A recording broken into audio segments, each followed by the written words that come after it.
and I appreciate all of you joining. Lots of familiar faces, but some new ones too. So I hope our next couple of hours together are valuable, and that you get something out of this content. Um, so for those of you that don't know me already, so my name is Amber Tuman. So I have a master's in industrial engineering. That's where I started life, was as an industrial engineer. And then evolved into being a permaculturist, got my official certificate in 2014. I've been teaching permaculture design since 2016 and started teaching permaculture design at KU in 2017. My interest in all things at the intersection of food, society, and energy and climate change began in this garden, which was in Lawrence, where I grew 1,200 pounds of food a year on my front yard garden. Somewhere around the point where this garden started infringing on the neighbors, like I was gardening their yard too, decided it made a lifestyle choice. And my family and I bought 40 acres north of Lawrence in southern Jefferson County and spent 6 years building that house ourselves with our own hands. After that, started putting in a variety of pond, swale, tree systems, and the annual garden that's in that picture, and really focusing on growing food at a larger scale, trying to build toward a market permaculture food forest operation.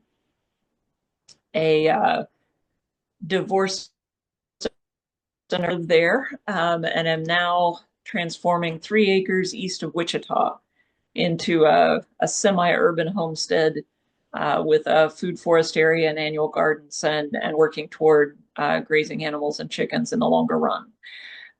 So I tell you all of that to say that I've done a bunch of stuff, and that I've been at this for quite a while, and that I see a lot of things right now that are very, very concerning.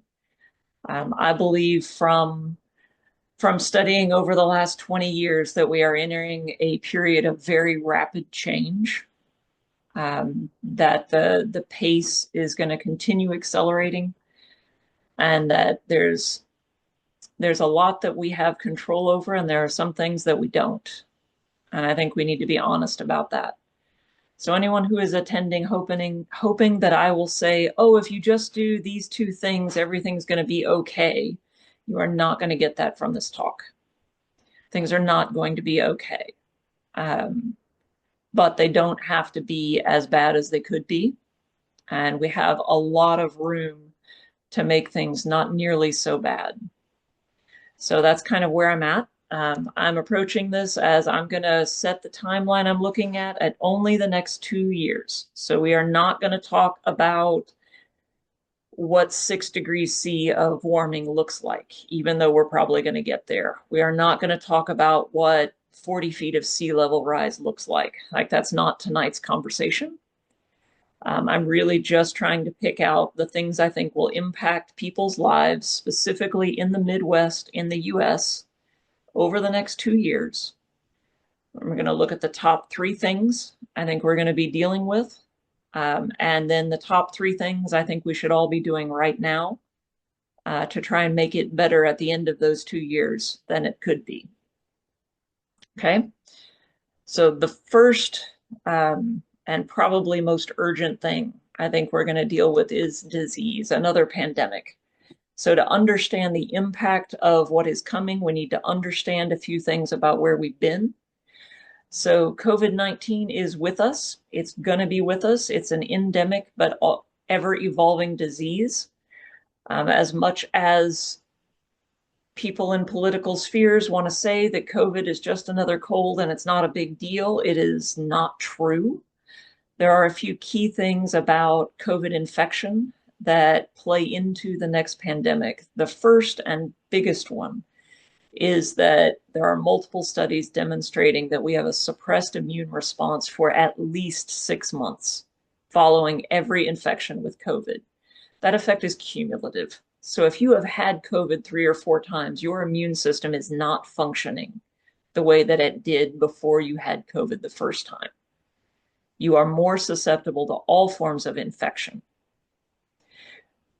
People who've had COVID are also much more likely to experience blood clotting related severe health events. So strokes in 25-year-olds, heart attacks, blood clots in your lungs, in your legs, everywhere. COVID is a blood clotting disease.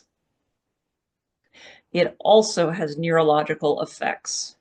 So some studies that got my attention, because I work with college students a lot, are one that showed that in cognitive testing of undergraduates, 1/3 of them show cognitive damage from COVID. So comparing their results to a group of students who were tested prior to 2020, a full 1/3 of our undergraduates are not functioning at their potential. There was another study done in the UK, and how they got this passed, I will never know, but they took 18 healthy undergraduates who had never had COVID, intentionally injected them with the original strain of COVID, Wuhan COVID from March 2020, and then tracked their progress over the following year. So all of them got what we would call a mild version of COVID. So they had a cold. Nobody was hospitalized. No one experienced severe infection from the disease. At a 6-month follow-up, they did cognitive testing on that group. So they did testing before they were infected and testing again 6 months later. All of them, every single one, showed reductions in short-term memory and reductions in executive function. So their ability to make decisions when presented with information. None of the 18 thought they had those problems. No one reported that they felt like they weren't able to think the way they used to, but the testing showed they could not. So this has huge implications for us as a society when we consider that virtually everyone in the US has had COVID more than once. So we are just walking into this with, as a population, reduced executive function and reduced immunity, right? Reduced immune function. So with that backdrop, we are seeing the return of diseases we haven't seen in ages. So right now, the largest tuberculosis outbreak in US history is happening in Wyandotte County, Kansas. So Kansas City, Kansas. We have a measles outbreak in a low vaccination area of Texas that has hospitalized 9 children so far and is still spreading. We're seeing overall increased rates, like we've got cases of polio happening. So that combination of reduced immune function and reduced vaccination rates is biting us and will continue to over the next 2 years. We're also experiencing the worst seasonal flu season that we have had in at least 28 years.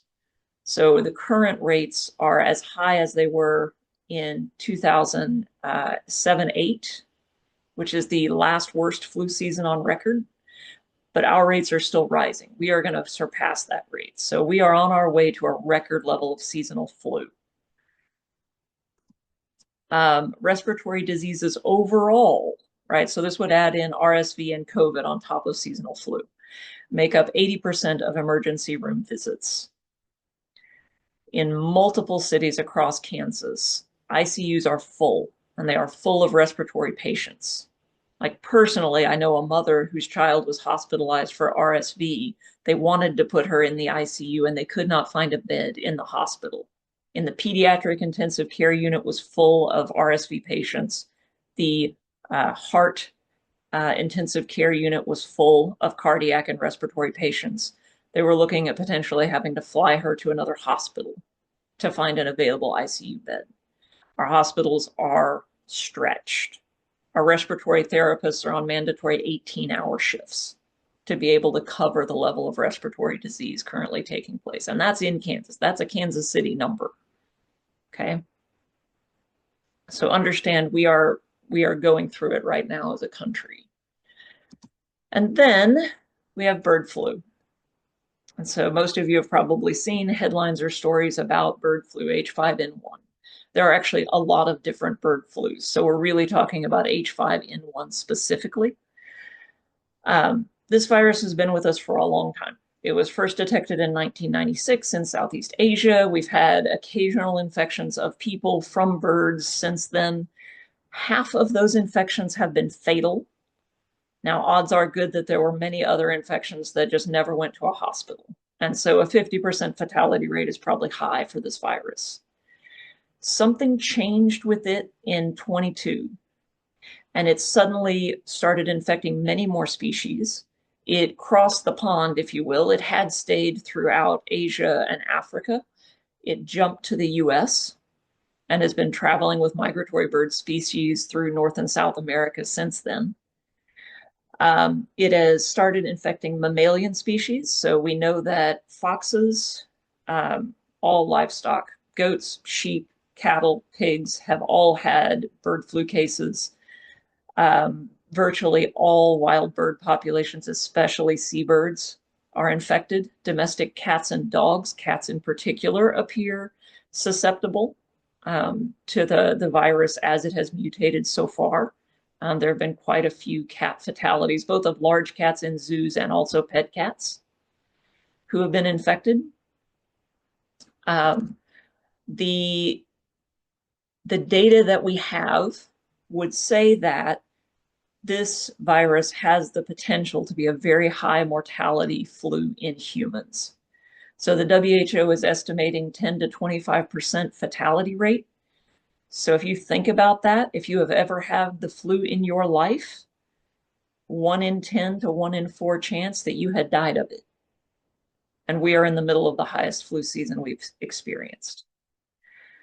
So this has the potential to be very, very deadly. It is also a flu, and all of the viruses in the flu family have the ability to trade DNA. And so a person who is infected with a normal seasonal flu, who also then gets infected with bird flu, with H5N1, and those two viruses infect the same cell, they can swap DNA. And so a bird flu that was maybe not awesome at infecting humans could suddenly pick up the DNA it needs to get really good at being contagious in humans.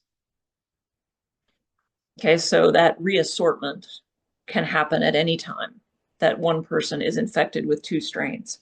And I want to call out here that there have been 2 cases of serious illness in North America related to bird flu. One was in British Columbia. It was a teenager who was hospitalized for several months, and amazingly heroic efforts were made that resulted in her not dying. But it was an extremely severe illness. The other one was an older gentleman in Louisiana, and he died of bird flu. In both cases, testing indicated that the virus had reassorted in those humans. So they were infected with bird flu and a regular flu at the same time. It reassorted into something deadly in both of those cases. So when I say that this flu crossing is a big deal, both of our severe cases so far have been where it's reassorted. There is a bird flu vaccine that exists. It is not specific to the current strains of bird flu that exist, and we only have about 3 million doses for the 300 million people in this country. So we are not in a position to rapidly vaccinate the population to prevent this from becoming a high mortality event. We have immune suppression from COVID going on. So we are all more vulnerable to infection. So this is not a good situation. Now, I want to take a minute and talk about how bird flu evolves in a new species. So this pattern is fairly consistent across each new species that it has learned to infect. So the first thing is it learns to get to somebody new from someone it knows, right? So it learns to infect snow geese from Canadian geese. It learns to infect cows from chickens. It learns to infect humans from chickens, for example, but it's not very good at it. It doesn't really know how to make a bad infection, and it can't go from one human to another human. The next step is it learns that human to human thing. So we're past this point. There are multiple cases of documented community spread, isolated at this point. So this virus has mutated. At least two different variants of this virus have learned to transmit human to human. The next thing it does is get more contagious. So it gets good at spreading from one snow goose to another, from one pig to another, from one dairy cow to another, one chicken to another, one human to another. And this is where we're at. It's getting good at spreading between people. Then it becomes good at infecting them and being lethal. So the form for this virus, in most species, it has a severe neurological component. It's been described as Parkinson's. So it eats your nerves, essentially. And it has a respiratory component. And so this virus in particular seems to have those two modalities across the majority of species it has infected so far. So if we look at where we're at, so we have 44 out of 50 states reporting that they have above average cases of flu right now. We're seeing higher fatality rates than normal among children and the elderly. The charts you see on the right, the top chart is showing the subtype of seasonal flu, where they're doing subtyping. So the good news is we don't currently have extremely high rates of flu because everybody has bird flu. Right now, people have normal varieties of flu. But I will remind you that every time a person is infected with seasonal flu and could get infected with bird flu, we have a reassortment chance. Okay? We are seeing vertical asymptotes of rates of diagnosis. So your bottom two charts there are showing two different examples, Philadelphia and New York State, where they're seeing record levels of flu cases diagnosed, and those rates are still increasing. So that's happening at the same time as the current administration is essentially forbidding the CDC from talking about bird flu. There have been at least 2 studies on the communicability of bird flu that were withheld from CDC's normal reporting. The information was given to the CDC and they did not publish it to the public. I think we can assume that this administration would like to pretend that bird flu doesn't exist, that a pandemic is not upon us, and they're going to do everything they possibly can to avoid that reality being known. Now, the good news is there are several states that are at a state level requiring subtyping because they suspect bird flu is spreading, and those states will report that information. So we're going to get the information, but it's going to come hodgepodge and be scattered. We're not going to know in Kansas if bird flu is spreading human to human in this state, right? It is highly unlikely, given our legislature's makeup, that they're going to support that. So we could be in the beginnings of a bird flu pandemic. The little yellow bar at the top of the top chart that hasn't been subtyped yet, some portion of that could be bird flu. We don't know. So then we get into what I think is going to happen. So I think we're probably going to see this pandemic start this flu season. We may not. That reassortment may happen so late in the flu season that warmer temperatures suppress its spread, and it'll kind of low-key move around, and we won't really see massive infection until next fall when the next flu season begins. I think that's pretty unlikely, but it could happen. I think that we're going to have a huge impact to our food system now because this virus has already figured out how to infect cows, pigs, sheep, goats, and chickens, as well as turkeys and geese. And basically every animal product that we consume, the virus has already figured out how to infect and kill those animals. It is nearly 100% lethal in chickens. We're already seeing the impact to the egg supply from that. They are not checking meat birds. They have such a short lifespan, but they will. This virus does come through in milk, and it can be found in meat. So please do not drink raw milk. And please cook all of your milk and eggs completely. Giving up over easy eggs is a personal affront to my lifestyle. I love over easy eggs, but I am not eating over easy eggs right now. Okay? So we're going to see ongoing and increasing impacts to our food supply from this virus, independent of what we see in our own health. We're going to see them when they can't deny that bird flu is spreading anymore. When they can't just say, no, it's not, no, it's not, no, it's not. We're going to get the line that herd immunity is what we need to do and we all just need to suck it up. That is going to kill thousands, if not tens of thousands of people. So don't buy it. Herd immunity is not a thing. Like, it is not a thing for COVID. It is not a thing for bird flu. It is not a thing for seasonal flu. All of these viruses evolve so quickly that having had it once will not protect you the next time. Any virus that evolves, that creates new variants, does not fall under something where herd immunity can happen. Okay, so don't fall for that. But we're going to see that. We already have hospitals that are overwhelmed. They're going to get more overwhelmed, and our doctors and nurses are going to become sick. The follow-on of that is that if you have something you need health care for that is not bird flu, anything respiratory, the resources you need are not going to be available, or they are not going to be as available as they would have been in the past. So just know we're going in for the next 2 years, certainly in the flu season of both of these years, to a situation where healthcare is going to be very, very difficult to come by.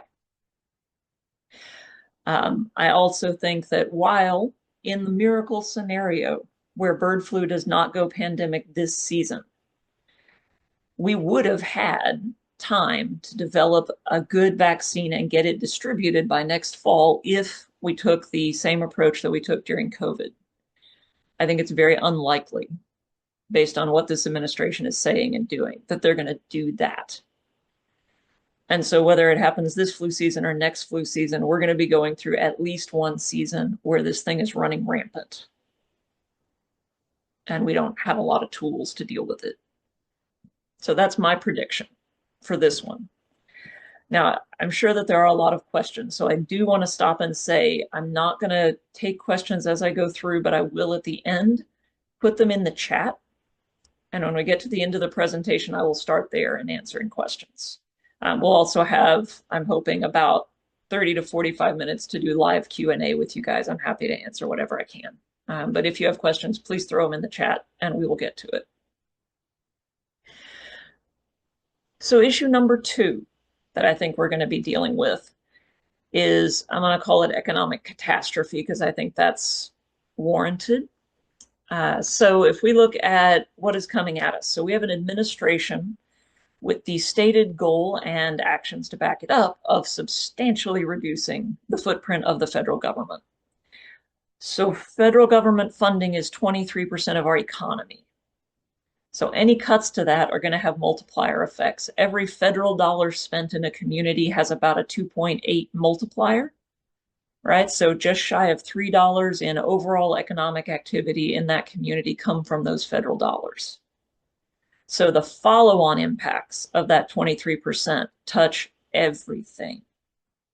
Substantial reduction in federal government headcount, employment, is also a huge issue, right? 3.4% of Americans are employed by the federal government. That multiplier applies. So many other people make their living providing services to those federal government employees, right? The restaurants that are close to the building that get traffic over lunch, right? All of those things, as we reduce federal government headcount, all of that activity also is reduced. Okay, so we're looking at increases in employment, both on the public and private sector. This will also transfer to states, because a tremendous amount of government funding goes in block grant form to states and get used as states see fit. That going away, which it's already being paused, that going away has a huge follow-on effect for state budgets and state services. So thinking, well, but this thing that's important to me is run by the state, so it's going to be fine. You're lying to yourself. It is not going to be fine. And then we have the tariffs. So on again, off again tariffs. We've already leveled tariffs on multiple trading partners. And we have the whole thing. We want to go to war with Denmark over Greenland and annex Canada. This administration is doing its absolute best to make America a pariah among our normal trading partners. So we are already seeing cases where farmers are having contracts canceled for export to Mexico and to Canada. We're already seeing cases, particularly from Canada, where they're canceling contracts for other goods and choosing to get equivalent products from China or Europe because they don't trust that the tariffs aren't going to happen. And so they are just preemptively choosing to not buy from the US. So exports are an incredibly large part of our overall economy, and they tie into an entire supply chain. Okay, so this anti-American sentiment is also going to be a huge economic headwind that is going to push us into recession. And then we have the fact that we have an administration that is openly saying it is not going to follow court orders, that it does not think that it has to follow the rule of law. It is also choosing to behave in an illegal manner. It is breaking multiple laws with its actions right now. One of the reasons that the US is a powerhouse economy in the world is that we have had the rule of law. The law applies equally to everybody, and the law is blind. So any given company is playing by the same rules as any given other company. As that stops being true, which it is now not true, those companies that have a choice will go elsewhere because the US is not safe and not predictable. So that is an enormous headwind. That is an enormous challenge across this country. So international investment doesn't happen, and domestic investment becomes highly insecure, right? Because if your business rises or falls on the whim of some government bureaucrat, are you really going to open it? So this is another enormous challenge. I do also want to specifically talk about food here too. So the first round of tariffs and insecurity and pauses in funding are hitting farmers hard. So we have farmers who have already spent money, who have enrolled in and signed a contract for funding from the federal government to reimburse them for improvements to their farm. This can be new fencing, this can be cover crops, this can be any number of projects. There's a whole bunch of different programs out there that will reimburse farmers for making investments in their farm. Those funds have been impounded. So farmers are already out the money and they're not getting the payback that they were supposed to. Farming is not a high profit margin industry. This is deal breaking for our farmers. Ending USAID is $2 billion out of our farmers' pockets. That's enormous. We have our partners in Canada and Mexico canceling food contracts because they don't know what's going to happen with tariffs, right? So particularly our grain farmers are getting hit. And then farmers who have enrolled in climate-friendly practice grant programs, primarily funded through the Inflation Reduction Act, to be able to do large-scale changes in their cropping methods to support sequestering carbon and addressing climate change, are having those grants frozen or canceled. This is billions with a B dollars of funding that had been directed toward improving our farms that is disappearing or is currently impounded. So the combination of all of this says that we are putting our farmers in a place where they cannot turn a profit. They don't have a market for their products, which means they're going to stop growing them. They're not going to harvest them. And they're going to go bankrupt. Right? So this is Great Depression, round one, Dust Bowl round one kind of circumstances that we're putting our farmers in with this. So I want to call that out very specifically because I think it's going to have an immediate impact on us. So I think the sum of all of this is that we're going to continue undermining the rule of law and becoming more isolated as a country. I think we're going to see recession start soon. I would honestly be surprised if that clock hasn't started already. But we need, what, 2 quarters of dropped GDP before we say for sure we're in a recession. I would say that clock has already started. The increases in unemployment from that, right, are going to mean that a lot of us are poorer. The fact that housing prices right now are at record high levels, right? Housing and rent mean that losing a job means you're going to probably lose your house. So we're going to see significant increases in the homeless population. We already are, right? Even when the economy had comparatively high employment, we were seeing record levels of homelessness due to the price of housing. So this is going to compound that. We're in a situation where we're then pushing a bunch of people into needing social services like unemployment insurance, like food stamps, like Medicaid. And we have a government that is cutting those programs, that is refusing to pay them. So what are people going to do then, right?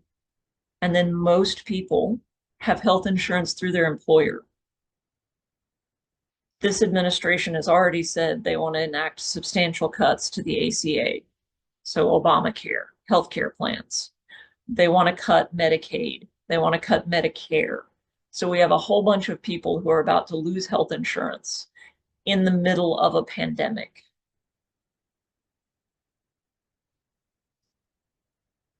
And then I think we're all going to see significant increases in prices. I think we're going to see empty store shelves like none of us have ever seen in our lifetimes because of a combination of a lack of imports, prices, and supply chain disruptions. I think the portion of our budgets that is going to have to go to food is going to significantly increase. And yeah, we could actually see food shortage in this country in the 2-year horizon. That is a real possibility. So that's where I think we are in terms of the economics, what I think it's going to mean for us as a society. The third thing I want to talk about is climate change, right? Because while the big bad effects of it aren't here yet, and I don't think they will be here in 2 years, there are things in climate change that we are going to feel and that we need to be aware of. So we are way ahead of the IPCC estimates for climate change. They thought we wouldn't hit 1.5 degrees of warming till 2037. It happened last year. January, we were trending at 1.75 degrees C over pre-industrial. That has come down in February. We're down to 1.6. So that's great. I'll remind you, this is a La Nina year. And so we should be significantly below normal. And we are not. The rate of change in every metric you can find for climate change is exponential. So it is increasing. Being up, 0.1 degrees over last year doesn't mean it's going to be 0.1 for next year. It means it's going to be 0.2 or 0.3. So that means our rate of natural disaster and the severity of those natural disasters is increasing, right? So these are the numbers for 2024. We will see half again or double that in 25 if you look globally. We can look at the severity, like the impact of Hurricane Helene, right? That magnitude of destruction is not something I have ever seen before in my life. I'm 46 years old. So for 45 years, I have not seen a hurricane with that widespread and devastating of an impact. Fires in LA, right? Who would have ever thought that LA would burn? Right? And that's just, in the US in the last 6 months. So that's going to continue to accelerate. We're going to get really used to people saying this is a once in a lifetime event. And it's not going to be a once in a lifetime event. I also want to bring up one thing that doesn't get a lot of play. It's not being talked about in a lot of places, and that is the potential collapse of the Atlantic Meridional Overturning Current, the AMOC. So for anyone who doesn't know, this is an ocean current that takes warm air from the tropics, from the equator, transports it along the surface of the ocean up north toward Greenland, where it cools, loses a little bit of salinity, but mostly cools, drops to the bottom of the ocean, and passes under until it warms as it gets back to the equator. The net effect of this from a climate perspective is that the northern part of the Atlantic is substantially warmer than it would be otherwise, and the tropics, the equatorial region, are substantially cooler because the heat is being moved from the tropics into the North Atlantic by this current. So what we're seeing is documented reports that the current is slowing down. Like they've measured the speed of it, and over the last 10 years, it is slowed down versus records we have before that. If this current stops, right, if it just stops moving, then the equator, the tropics, will become uninhabitably hot because nothing will be removing the heat from them.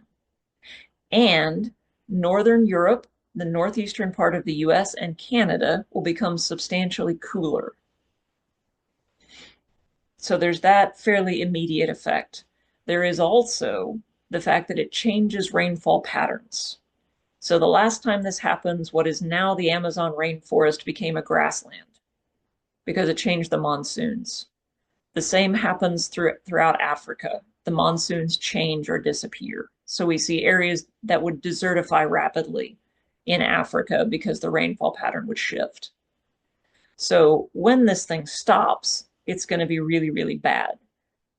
The most current studies say that it will collapse somewhere between 2035 and 2100.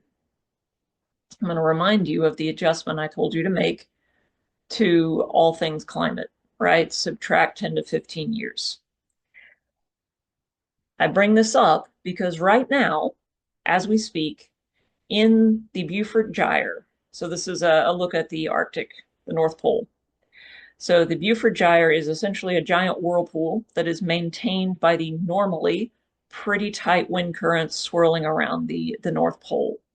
Those wind currents are destabilizing, right? We're in Kansas right now living through a polar vortex event that is evidence of that current destabilizing, which means that the gyre is slowing down. That whirlpool is full of fresh water. So that fresh water is already being released. It is currently pooling up north of Greenland. Right? So if you see the area, I'm not sure if you can see my cursor, but if you see the area where these two diverge, it is pooling there. Right? Billions of gallons of fresh water are accumulating north of Greenland. There is likely enough fresh water currently in the gyre and potentially already released north of Greenland to stop the AMOC. All it takes is a substantial drop in salinity in the northern Atlantic, right? So a bunch of fresh water combining with seawater to stop the current. There is enough fresh water there to do it now. It's just a question of when will it get released into the northern Atlantic and stop the current. So that could certainly be in the next 2 years. The effect on climate of that will be immediate, right? That growing season, rainfall patterns change, temperatures change, heat builds up, we see cold. There are disturbing signs that it already is. We're already seeing a cool spot in the northern Atlantic and abnormal heat in the tropics. Right? So this is kind of a red flashing light thing of a tipping point climate change is putting us in. So if we roll all that up, what I think is we're going to see continued increasing natural disasters and severity. This administration has already said they plan to gut FEMA and have states take care of themselves. That's a quote, which means that as more and more people are affected by climate disasters, we are going to have less and less supports there for them. We're going to see housing markets collapse because we're already seeing that you can't get insurance across most of Florida. You now can't get fire insurance in California. In order to get a mortgage, you have to be able to get homeowners insurance. If you can't get homeowners insurance, you can't buy a house and you can't sell it either. So insurers are not stupid, right? Their underwriters already know this is happening and they are backing out of markets across the country. If we had a different administration, there could be a strategy to have some kind of public housing insurance and spread that risk out over the whole country. That is not happening with this. So that's going to hit our housing market. It already is in some markets, but it's going to become more widespread. We're also going to see the unbelievable strain on our electric grid. So in order to survive increasing heat, deadly levels of heat, we have higher demand for air conditioning, polar vortexes, right? Going farther and farther south into areas where it's never been that cold before. You have record levels of need for heating. We also have the rise of blockchain currency, cryptocurrency, which is eating power like a son of a gun. The server farms and data centers required to support cryptocurrency are taking an insane bite out of our power supply. So if we look at what happens if the electric grid becomes unstable, if we see increasing blackouts and brownouts, well, you have folks who are fragile, people who are poor and already barely able to afford to heat and cool their homes, now not able to do that. You see people who are susceptible to heat and cold, right? The very young, the very old, the disabled, unable to remain in a condition where they can survive, right? They succumb to heat or cold. And all of us deal with higher utility cost. So on top of the economic things we talked about before, increasing food prices, reduced employment, we're also going to see increasing utility costs. So everybody's household budget becomes strained by this. So I just laid a lot of things on you. There's a lot of scary there, right? So at the beginning, I told you you're not going to come out of this with the idea that it is simple to fix this, and if we just do 1, 2, 3, then I don't need to worry about this anymore. You need to worry about it. The world in 2 years is going to look worse than the world does now. That doesn't mean we're powerless, though. So I want to share a story, right? Because in my life, I have found stories to be the way I cope and the thing that gets me through difficult stuff. So I want to tell you a story about my grandfather. So as a 19-year-old farm boy who had never been outside the Ozarks, he got shipped to Europe in World War II with the Army, infantry. He got loaded on a boat and taken to Normandy Beach 2 days after D-Day. So I want you to take a minute and put yourself in the position of a 19-year-old looking around at other 19-year-olds. You are all terrified. Thousands of young men just like you just died in the place you're walking across.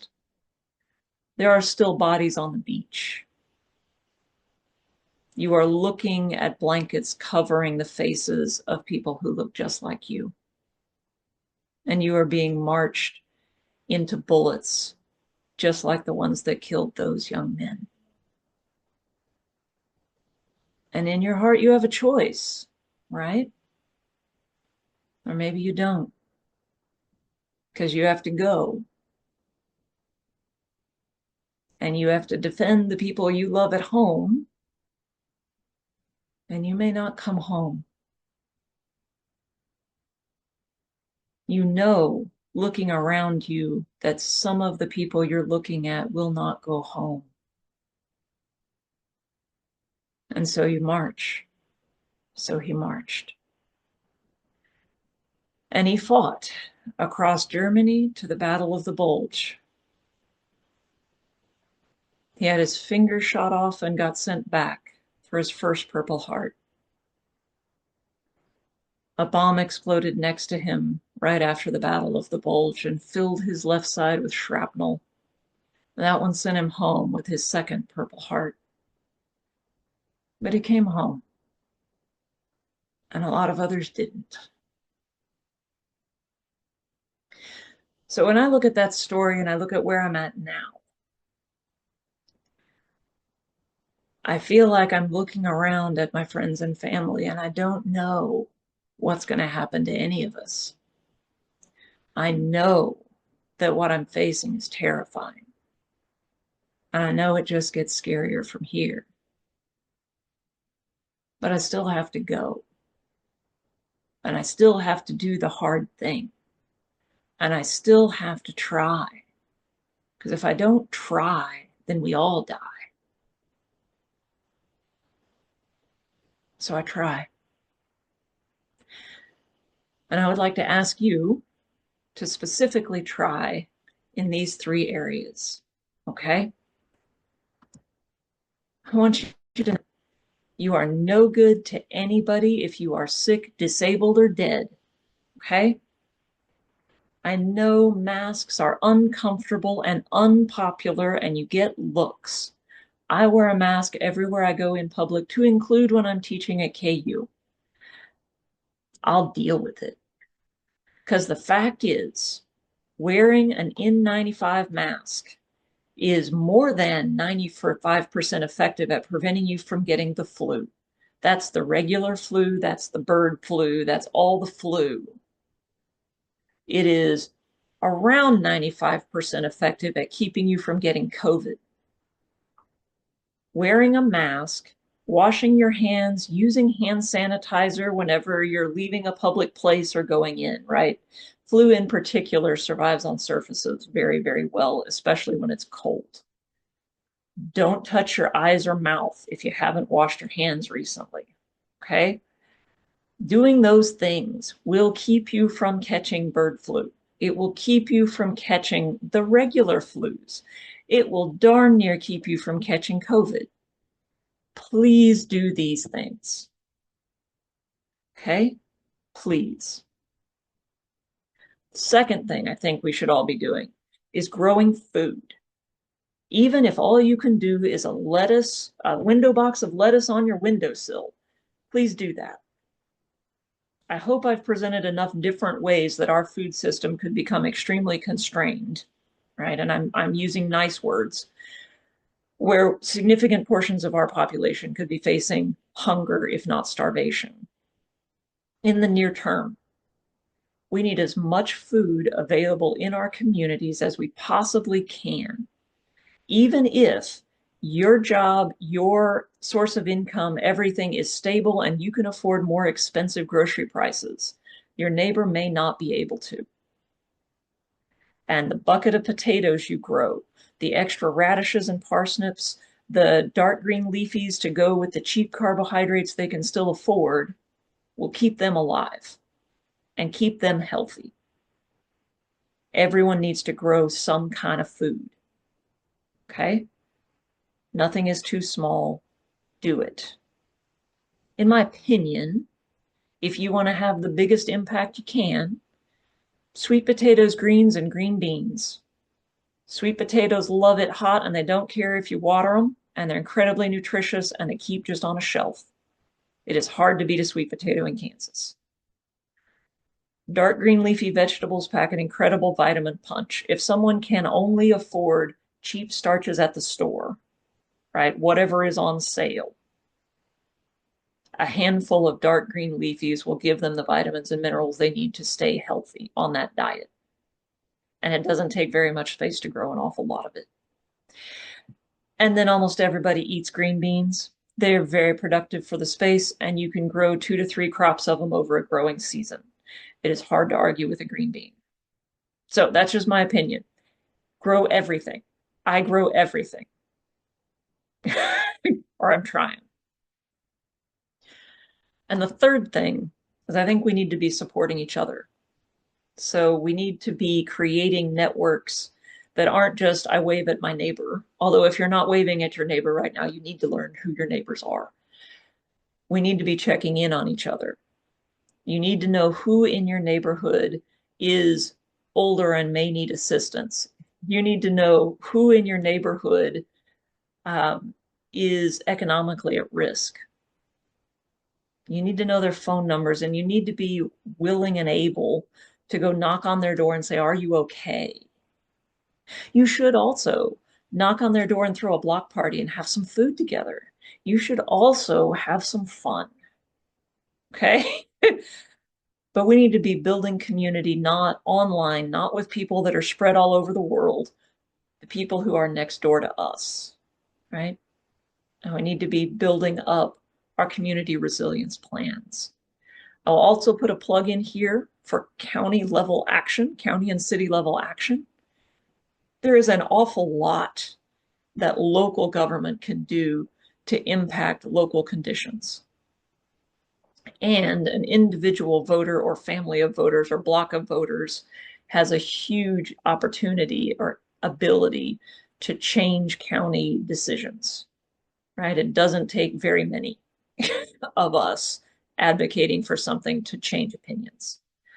And I think that's very, very worthwhile. So, after all of that, I want to say we need to do the work, right? No one's going to save us except us.